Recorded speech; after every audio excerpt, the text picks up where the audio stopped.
Measurement of angles की हमने measurement किस तरह से करनी होती है। ठीक है जी।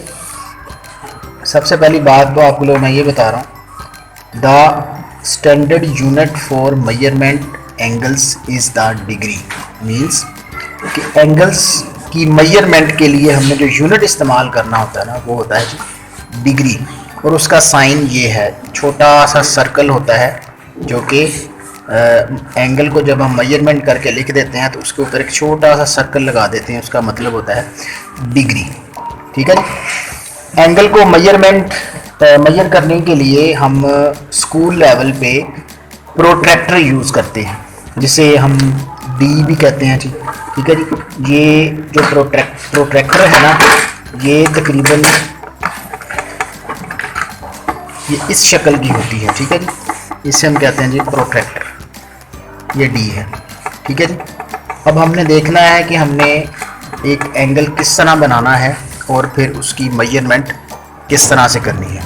सबसे पहले हम यहाँ पे एक लाइन लगाते हैं जिसे हम कहते हैं जी बेस लाइन। ठीक है जी। इसको हम रे भी कह सकते हैं। ठीक है। इसके साथ देखें एक और रे आके एक पॉइंट पे कनेक्ट कर रही है। Means these two rays are sharing a common point which can be given the name O. It is also called vertex. इसको हम vertex भी कहते हैं, इसको हम vertex भी कहते हैं। vertex इसको मतलब जब ये दोनों रेज एक जगह पे आके कनेक्ट करती हैं तो हम इसको कहते हैं कि ये दो रेज जो है ना एक पॉइंट पे आके कनेक्ट हो गई हैं और हम इसको वर्टेक्स कहते हैं। अब हमने देखना है कि हमने एंगल मेजर कैसे करना है। देखिए, जब आप बेस लाइन लगाते हैं तो बेस लाइन का बिल्कुल जहाँ पे कनेक्शन हो रहा है दो रेज का, उस पे आपने क्या करना है, इस बेस लाइन को रखना है और ये जो बिल्कुल सेंटर वाली लाइन है जो कि 90 को शो कर रही है, इसको बिल्कुल हमने इसके लास्ट कॉर्नर पे रखना है। जब हम इसको रख लेंगे तो आप खुद ही देख सकते हैं कि ये जो ऊपर वाली रे है ये किस तरफ जा रही है। ये ऑलमोस्ट 20 से थोड़ा सा ऊपर जा रही है, तो हम इसे कह सकते हैं कि ये तकरीबन 20 का एंगल बन रहा है। ठीक है। अब अगर हमने यहाँ पे एंगल बनाना है 40 डिग्री का, तो हम यहाँ पे देखें एक डॉट लगा के, ठीक है, स्केल के साथ हम क्या कर देते हैं, इसको इसके साथ कनेक्ट कर देते हैं।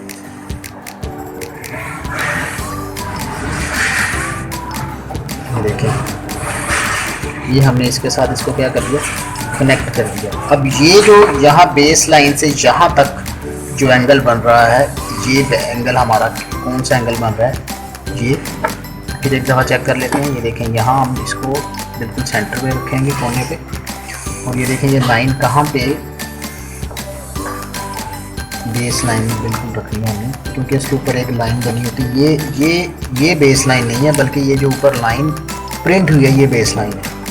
इसको हम इसके ऊपर रखेंगे और ये देखें बिल्कुल एग्जैक्ट ना, ये 40 डिग्री का एंगल बन रहा है। इसी तरह अगर हम यहाँ पे आ जाए, यहाँ पे अगर हम आ जाते हैं, ठीक है जी, तो ये लाइन हमारी लगेगी इधर से,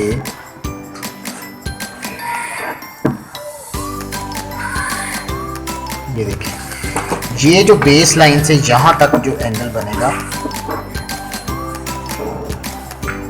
ये हमारा कौन सा एंगल बन रहा है,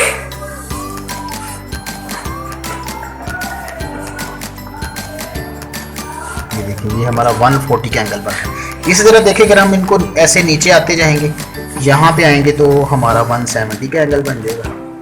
ठीक है।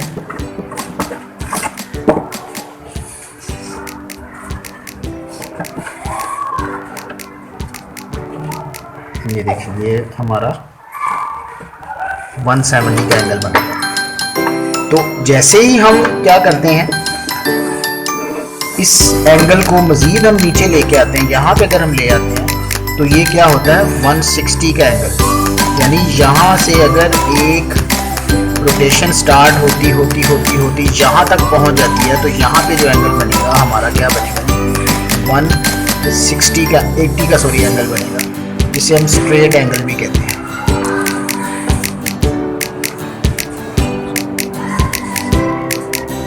ठीक है जी। इसका मतलब है कि अगर यहाँ से रोटेशन स्टार्ट होगी और अगर यहाँ से जाते जाते यहाँ तक आ जाएगी तो ये 180 डिग्री एंगल्स बनते हैं। लेकिन हम अगर इसको मज़ीद नीचे ले जाते हैं तो ये नीचे से घूमता घूमता घूमता यहाँ तक अगर वापस आ जाएगा तो ये 180 ऊपर वाले और 180 नीचे वाले, तो 180 प्लस 180 हमारे पास बन जाते हैं 360, है ना, हमारे पास एंगल्स बन जाते हैं। ठीक है जी। देखें ये स्ट्रेट लाइन बन जाती है।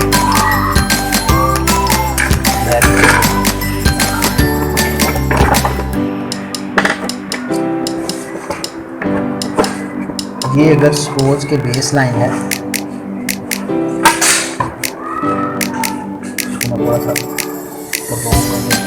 अगर ये बेस लाइन है, ठीक है, तो अगर हम इधर से मजीद प्लस करना शुरू हो जाते हैं तो 180 से 90, 200, 200 यहाँ 200, 250, 60 जहाँ पे होते होते होते ये बिल्कुल क्या आ जाएगा, यहाँ पे आ जाएगा। अब बिल्कुल जो सेंटर में जो हमारा एंगल बनता है वो बनता है जी, यहाँ पे हमारा बनेगा 90 डिग्री एंगल। ये बिल्कुल स्ट्रेट एंगल है, इसे ये 90 डिग्री एंगल बनता है। और यहाँ से घूमते घूमते मैंने आपको बता दिया, अगर यहाँ पे दोबारा पहुँच जाए, ठीक है, 180 में आप 90 प्लस कर देते हैं, 180 में अगर आप 90 प्लस करते हैं 0,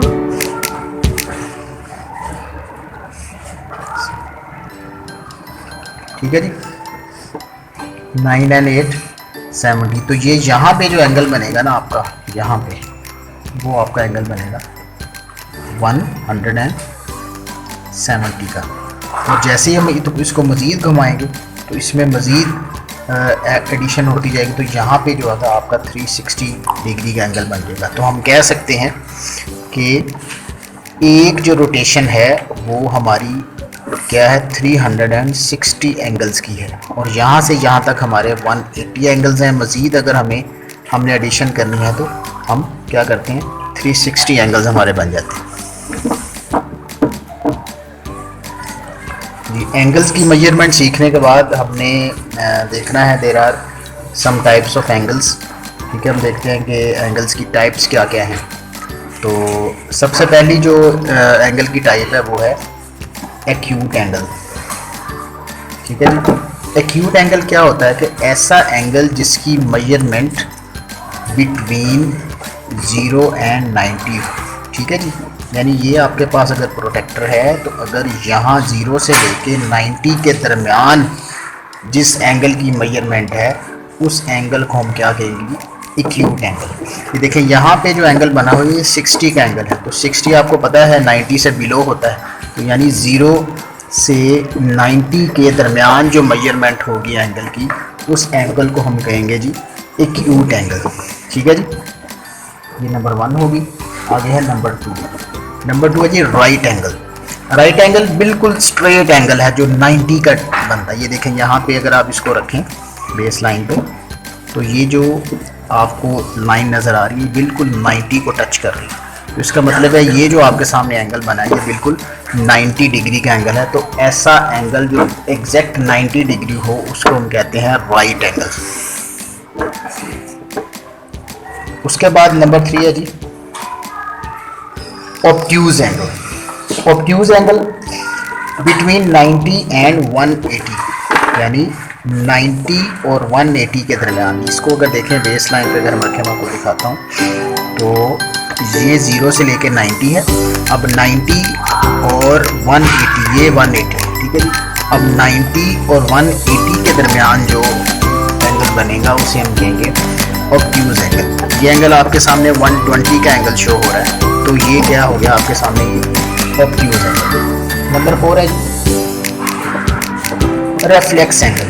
अगर एंगल 180 से तजावुज़ कर जाता है, अगर एंगल 180 से भी आगे निकल जाता है, ठीक है, और बिटवीन 180 to 360, यानी 180 to 360 के बिटवीन जो एंगल बनेगा उसको हम कहेंगे रिफ्लेक्स है। ये देखिए आपके सामने 210 डिग्री का एंगल बना हुआ है, ठीक है।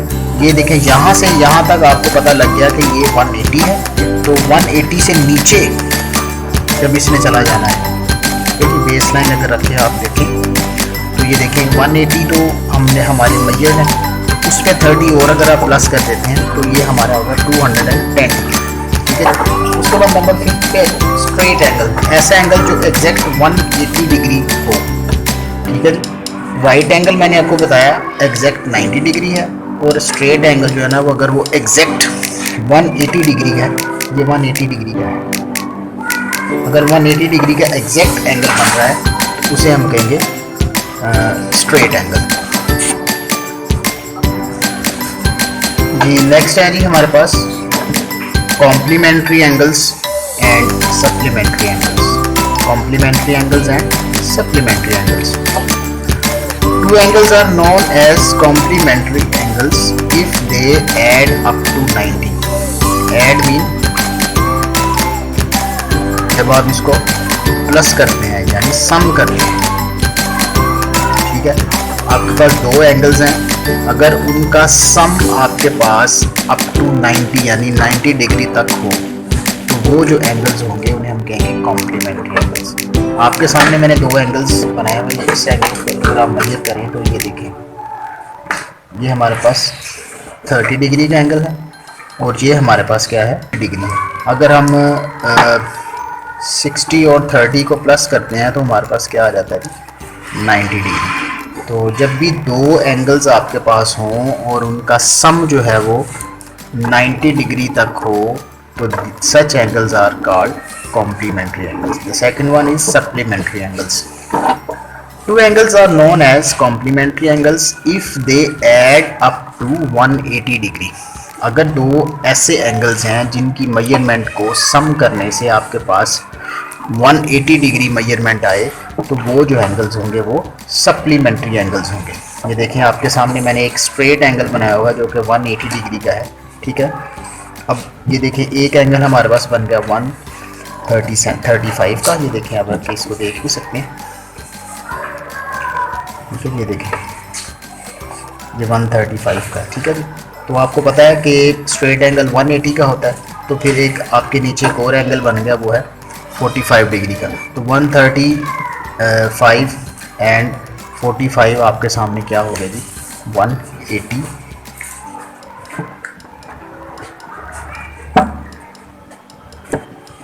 ठीक है जी 180 डिग्री। तो ये दो एंगल्स फिर हम क्या कहलाएंगे जी सप्लीमेंट्री एंगल्स। दोबारा सुन लीजिए, कॉम्प्लीमेंट्री एंगल्स अगर दो एंगल्स का जो सम है वो 90 डिग्री तक हो तो वो कॉम्प्लीमेंट्री एंगल्स हैं। इसी तरह दो एंगल्स जिनका सम 180 डिग्री तक हो उनको हम सप्लीमेंट्री एंगल्स कहते हैं। अगर ये वीडियो आपको यूज़फुल लगी है तो आप काइंडली लाइक और शेयर ज़रूर कीजिएगा। मज़ीद वीडियो देखने के लिए देखते रहिए माई चैनल।